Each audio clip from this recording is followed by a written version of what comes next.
What's up, everybody? Episode 34 here. Man, that was probably the most welding I've done in a row in a long time. I don't know if I said it in the last video. I don't remember. It's been a lot of welding since then. The plates that go onto the chassis that get TIG welded, they're a pain. You weld a few inches. You got to clean the tungsten just because the body seam sealer and the base material's bad, and just everything's just popping up into the tungsten. And then welding on this paint also erodes the tungsten pretty quick. While it welds good, it definitely erodes the tungsten pretty quick. But man, you get a couple little pops from the seam sealer and these pinch welds or in the base material of the chassis, that tungsten's done, and you got to get out, grind it again, weld again. I feel like I went through 100 foot of filler wire. My bottle is definitely bone dry now. It was pretty low last weekend, so I'll probably be filling it up Saturday morning, I'm betting. But here we are. Number one bar is basically 100% done for the time being. The only thing that the number one bar will need to get later on down the road is these plates finish welded all the way around.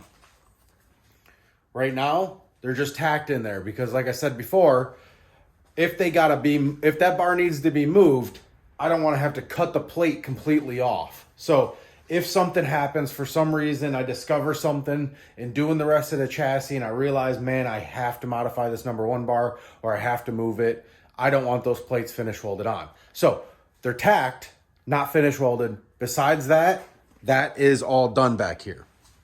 So I'm going to go ahead and jump in. I got my handy dandy Amazon light bulb there.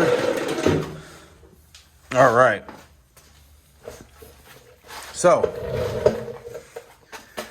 I took the Steel It paint and I coated the underbody of the chassis and the backside of these plates. Then I welded these plates on. Then I welded the top plate on. And I wire wheeled the whole thing. And then I threw some of that paint over top of it. Man, this stuff is so strong. This bar is a super tight fit, so it was dragging along this paint. And I don't see a single scratch on any of the high spots or anything. That is some really durable stuff. No wonder why these off-road guys use it. Like I said, I see these off-road companies. I just literally followed another off-road company the other day that does like late 80s, early 90s big body Broncos, which I'm a huge fan of. And they make all these bumper supports and do frames and exo cages and internal cages for them and stuff like that. And they're showing them painting the chassis on one of these off-road Broncos. And sure enough, what are they using it? Some Steel It paint. So a lot of these off-road guys are using this stuff. And man, when you're talking about rock chips and mud and sand, that is about as abrasive and hard and rough as it gets. And if it's working for them, I'm willing to bet it'll work just fine for me. So I love this stuff. I sprayed this on after I welded everything. So what I did is this plate is welded all the way underneath this to the chassis and then welded across here. And then this plate is welded to the chassis on the backside and then welded to this plate on this corner seam here. So there's actually another weld up underneath this that this plate is welded to this one. Now this bottom side here, let me see if I can even show you. The bottom side here will get plated in, okay? For the sake of my back, I'm gonna wait until the chassis is done, lift this thing up off of the jig, plate that stuff in, and I'll do it then. I'll do it when I got this thing high up as I can. I can access that stuff super easy, but for right now, this is fine. It's solid. Now back here, I'm not gonna leave this like this. The wheel tub, you have to imagine the wheel tub gonna be coming down, and realistically, I'll probably be cutting it right about here. The wheel tub will probably come in through right here. So I'll cut here, and then the wheel tub on the chassis side, you remember, because I'm gonna do the wheel tub on the chassis side, will get welded to this plate right in this area here. Okay, and then get welded all the way across the body through in here. This will be cut off, all of this will be cut off. So that stuff will be gone, and then the wheel tub will be welded right here. And then the wheel tub will have a flange on it that comes up through here up into this piece. So from here to here will be flat, and there'll be a wheel tub in the door seam, okay? And then the door will be notched for that wheel tub. And then the rest of the wheel tub inside the car will bolt up to that flat plate right in here. So, number one bar in, rock solid, still straight as an arrow. It's still level. It's perpendicular to the chassis, so it's 90 degrees, 90 degrees. This side, same deal. Plates tacked. This is all welded up. We got the paint on there. It's good to go. I'm super happy with this. These plates are going to be done, permanent. And that's one thing that we finally can check off the list. So, rear end housing, done. Plates for the rear chassis, done. Number one bar, done. So, just like that, one thing, two things, three things. We're going to keep piling up all these little things and just marking them off the list. And before you know it, we'll be sitting inside of a tube chassis four-door Civic. You know, I appreciate you guys following along through this. I know my updates aren't the most exciting things sometimes, you know. We've had 3 videos on putting basically one bar in. But it's not just one bar, right? It's how did the bar get straight? How did I mount it? Why did I mount it? What am I mounting it to? Why am I doing the plates like this? Why am I bolting it up like that, right? So I really like doing these videos and explaining it. I know that it's definitely not what you watch on YouTube. It's not what I watch on YouTube a lot of times. There's very few people that I watch this particular kind of content with. But when you do watch it and you finish the series or you're following along that whole time and you see the end project, it will be worth it. And trust me when I say this, there will be shenanigans and fun and racing and a lot more to come. This is the very start of what I'm doing here. So I appreciate you guys following along. I've been in this industry for 20 years this year. 20 years I've been working in this automotive performance industry, and I'm finally building the car that I've wanted to build. There are people that just got into the industry and they're building cars, and I love it. I've done it for 20 years, and I've never taken the opportunity to do what I'm doing with this car, and it means the world to me. So I really appreciate you guys following along. All right, let's jump up out of the car, and let's talk about the future. So I have my Buildco Guillotine Notcher coming. Thank you, Adam at Buildco, for working with me. We're going to be doing a full review on that product. It's a partnership with me and Buildco, so I'll definitely be doing a review, and we'll be notching all of our tubes with that notcher. I did order the 4-link plates, the low prep 4-link plates from Tin Soldiers yesterday. Unfortunately, I got an email saying that they're out of stock. They're laser cutting some more. They'll be here next week. So I'm hoping by today's Thursday, so next Friday, the weekend after Valentine's Day, hopefully they're here. Hopefully I got them. And then we can start getting those plates in the car, which, again, another exciting thing, right? We'll have a 4-link setup. We'll have the 4-link plates in. We can start doing the wishbone setup. One thing after another, this will build up. Let's talk about what I'm going to do for the chassis. Now, previously I mentioned that I wanted to do the main hoop on a frontward angle and then the funny car cage behind it.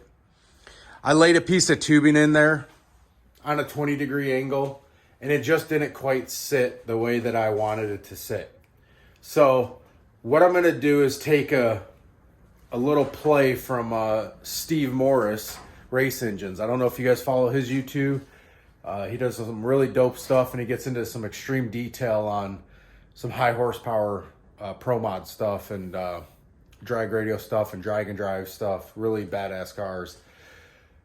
He has a mid-90s Roadmaster, Buick Roadmaster. It's a 4-door wagon that he basically took. He had owned it for like 20 years, all original stock at some point, and he cut the steel body off and put it on top of a pro mod. Is basically what we're doing here, right? We got an all-steel 4-door Honda Civic that we're putting on top of a full tube chassis. Okay, the only difference is I'm incorporating the stock front end. That's the only difference. What he did, and I think I'm going to do what he did, is basically you're going to be looking out of the back window. So my seat is going to sit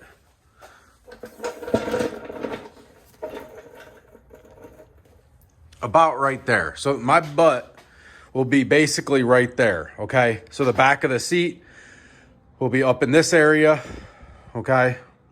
And my head will be basically right where my ladder is right there, okay? Or I'm sorry, it'll be up a little bit higher, but right in there about where that ladder is, okay? So this cage, the back of this cage, is main hoop. It's our number 10 bar. Number 10 is going to be one of the main bars we talk about, okay? So as we go through this process, I'm going to teach you the names of these bars, and it also helps me learn the names of the bars, okay? So our number 10 bar, so here's the driver's compartment in the 25-2 chassis, all right? It's a full tube chassis, passenger compartment insert. This right here is your funny car setup. This is where the seat sits. This back main hoop is the number 10 bar. I'm going to do a vertical one, okay? Or I may lay it back just maybe 4 degrees or so. I'm going to measure the back of the seat. I may lay it back, whatever that is, but that's it, okay? So that guy's going to be sitting here or off a little bit like this, okay? So I'm going to get that in there. So my number 10 main hoop will be in there. I'll get my seat, and then we can also start running the lower bars too. So the lower bars are my 2As. The 2As come out from the number 1, and those are going to go all the way to the Mustang K member that'll be up under the car. So my 2As, they go up underneath me, and basically are the bottom rails to my trans tunnel. Those will go all the way up to that front K member. And then my 7B and 7A, I can get started on those too. And those are the ones that go along the rockers, okay? So those are going to go along this way, and then have bars that go from it to the 2A bars, okay? So my 2As, my 7A, 7B, those guys will be all on the floor, my number 10. And then in the number 10, I'll have my number 15 bar and my number 18 bars. Those number 18 bars will go real close, or probably in between. They'll probably go in between my low prep 4-link bars. And then those will basically act as like the inner frame rail area. So like whatever width I choose for the frame rail, those 2 18 bars will correlate to that. So these guys right here will basically be my inner frame rail. My 4-link plates will be on the inside of them. And then the drive shaft, my 4-link plates will be on the outside of them. And then my drive shaft will go through. There'll be a drive shaft hoop in that area as well. So I'm going to do a flat style number 10 main hoop. Unfortunately, I think that it's played out. I say that reluctantly because safety's never played out, right? So it's not always about safe. It's not always about, everything for me. It's also like when you look at tube chassis cars or full roll cage cars and stuff like that, you see it over and over again. Everybody does that flat style number 10 main hoop.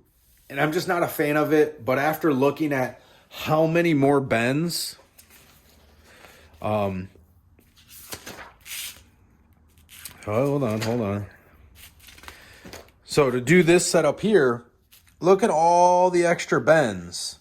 All of the number 18 or the number 15's now got to be bent. This one here's a compound bend. All these tubes are bent.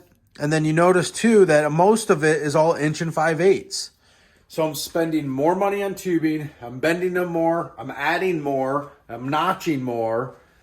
It literally just is increasing the cost for me to make something a little bit cooler looking. And that's only objectively, right? Not everybody likes the inside of the car to look like a complete jungle gym. So I think I'm going to go a more simplistic route, which is what most people do. And I think it's going to look good at the end of the day still. I mean, how many other 4-door Civics are there with a tube chassis up under them. So that's the plan. So we got our number one. I got a notcher coming. I got my low prep brackets. Hopefully in the next week or 2 weeks, I'll be able to get a pile of tubing and my bending dies. And really, once we get that stuff, we're going to be rocking and rolling. I don't know if the next video is going to be engine stuff or if it's going to be the car stuff. I may just basically put the car on hold for a week until I get some more things to work on. I know once I get the notcher, we're going to build the little jack point on the back of the rear end. And I think there was something else. I can't remember off the top of my head, but I know the little jack point off the rear end we're going to build. That'll be like a quick little project that we'll do with the notcher, you know, just kind of show what it's capable of, essentially. So we'll do that. But besides that, I may mess with the trunk. I still haven't decided what to do with the trunk. If you guys watching this mount body panels on cars and stuff like that, and you got any ideas or you've watched other people do it, DM me on Instagram or comment below with, you know, a link to somebody's Instagram, a link to somebody's video. I love just consuming ideas because I don't always have the best ideas. I have good ones sometimes, I have bad ones sometimes, and the last thing I want to do is take one of my bad ideas that I think's good and incorporate it on my vehicle. So I'd rather tell myself, shut up, you're an idiot, and do something better. So if you guys got any ideas on that, you know, some of my initial thoughts were just some flat plates and rev nuts, you know, welding some flat plates to like the chassis and then doing rev nuts on the tailgate, or welding tabs to the tailgate and then doing rev nuts on the chassis, just so that you can basically bolt this on so that it is semi-permanent and it is stable and it is strong. The top part is just going to get Zeus's. So this is no big deal. I don't think I need help with that. The best way to do this is just quick turns, and it'll be as easy as that. So we're going to leave off the video of rambling about the plans for the chassis. I have decided what I'm going to be doing to the main hoop. I have decided how I'm going to do the car. We're going to be sitting in the back seat. We're going to have a 10-foot long steering column, and you'll have to tune in to see how it turns out. I appreciate you guys watching. You have a good night. Thank you.